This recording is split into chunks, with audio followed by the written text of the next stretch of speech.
Good morning, everybody. I am just chilling out after work. I decided to start working on my thing again. As you can see, I'm working on a dungeon map. Um, Nothing linear, really, just kind of numbered arbitrarily as I worked on it through the past few days. You're probably noticing that I've got some weird angles and strangeness going on. Well, that's because I've been using Appendix A from Gygax's first edition Dungeon Master's Guide and kind of embellishing on it a little bit. Certain things I'm not too great at geometry, and I'm not too great at creating angles and things like that. And this is my attempt at a 135-degree angle, so don't know what I'm going to put there yet. So I've used a little bit of fiat when it comes to what I put, and because this is the top level of where the players are going to go. Um, I haven't put any stairs going up, and so things like this room, this is actually technically a passage with two rooms attached to it. These rooms are reached by pillars with ladders attached to them, and so like I made like little embellishments there, and this room right here is just this side room, like it's just a 10 by 10 room, just out in the middle of nowhere. Appendix A works great for some weird strangeness when it comes to randomness.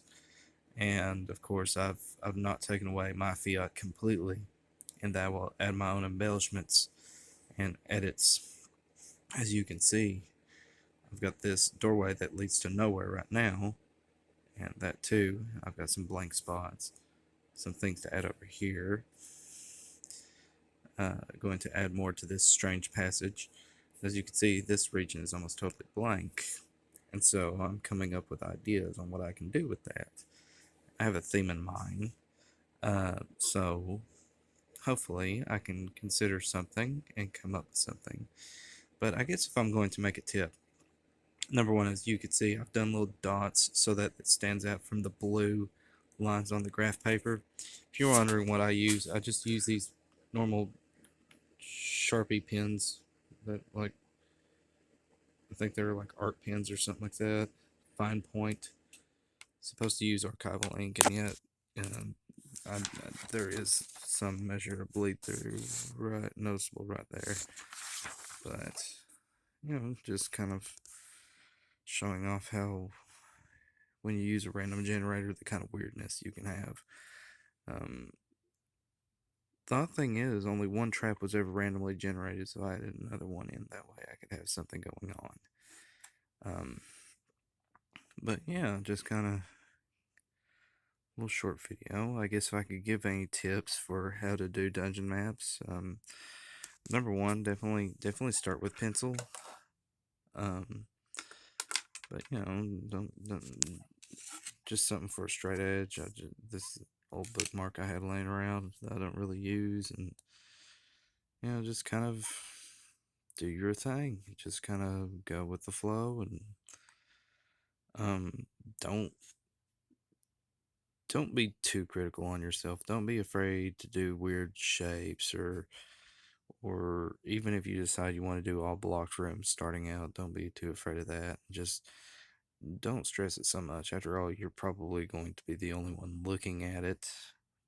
Um, your players will probably be mapping it, but you won't be, you know, like don't be so hard on yourself when it comes to making these maps. You got strangeness like here's three chambers in a row just right here, and then it made sense to me organically for that to connect to this room, and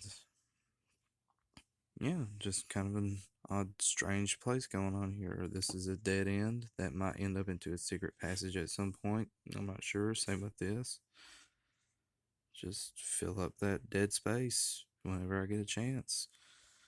Um, if you're wondering like how I make things stand out, as you can see, uh, when you have full squares at the corners, at the intersections of the squares, I make little crosses, and then I three dot along the line.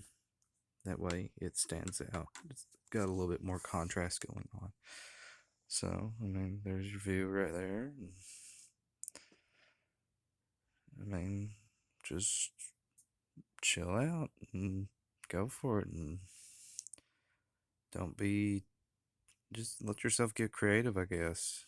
That's really all I can think of to say.